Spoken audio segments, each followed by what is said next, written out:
The surface is an inferno. The underworld is a sanctuary. We plunge from 60 degrees of searing white sand into the cool, dark lungs of a hidden empire. Here, in the nursery, blind sisters tend to the white, writhing future of the colony with industrial precision. Peace is maintained by a fragile geometry.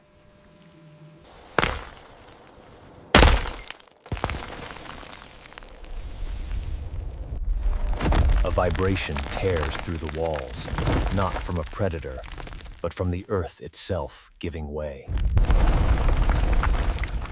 The citadel is breached.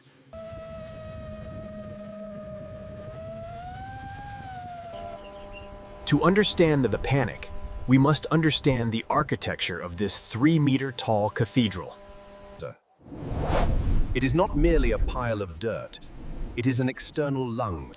They are masters of fluid dynamics. Deep in the core, the workers farm a precious fungus, a crop that digests the cellulose the termites cannot. This fungus is the engine of the city, but it is incredibly sensitive. It demands eternal darkness and precise humidity. A shift of 2 degrees means starvation.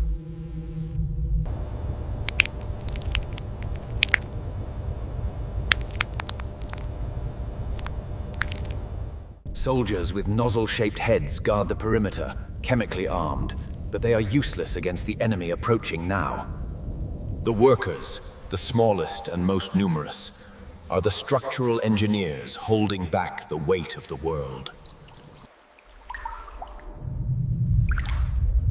Gravity is a relentless sieve engine.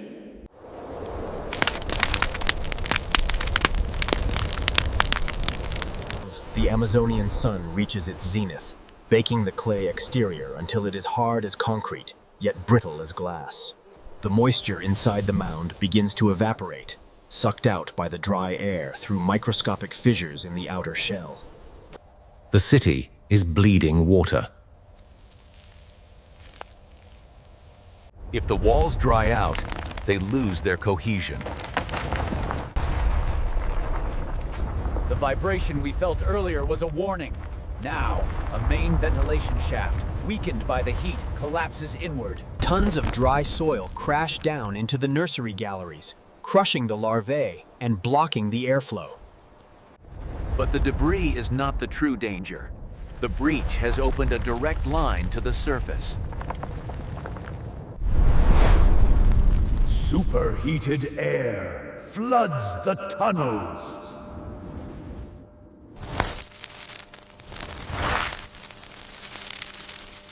Inside the royal chamber, the temperature spikes.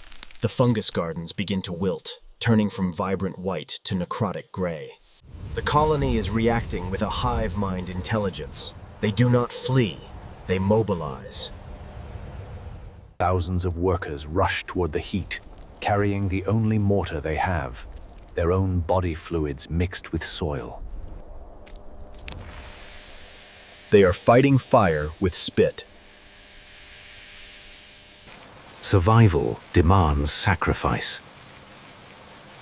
We see a bucket brigade of insects moving grain by grain, a river of life flowing against the gradient of destruction. But the gap is too wide. The sand pours in faster than they can glue it back together. The soldiers, useless for construction, form a living wall, using their bodies to plug the smaller gaps, boiling alive in the surface air. The heat is winning. Caught in the violent turbulence, the reproductive Macrotermes natalensis are violently swept away, jeopardizing the future of the colony. With the ventilation shaft blocked, carbon dioxide from millions of breathing insects begins to pool in the lower levels.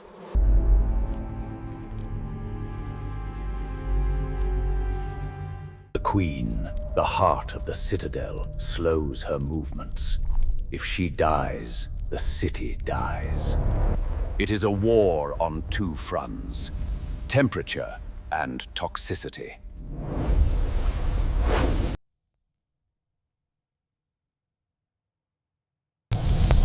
Secure that beam tightly. The wind is picking up. It's done.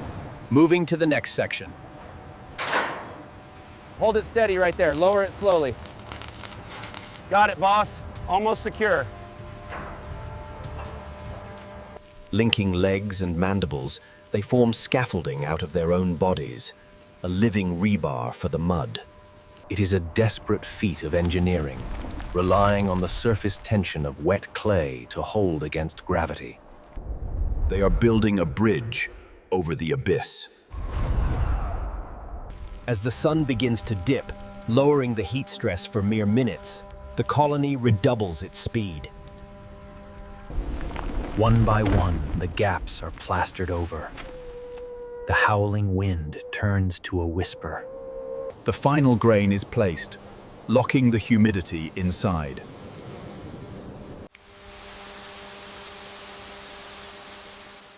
Deep below, the air currents stabilize. The carbon dioxide is flushed out, replaced by cool, oxygen-rich air. The fungus stops wilting. The queen stirs.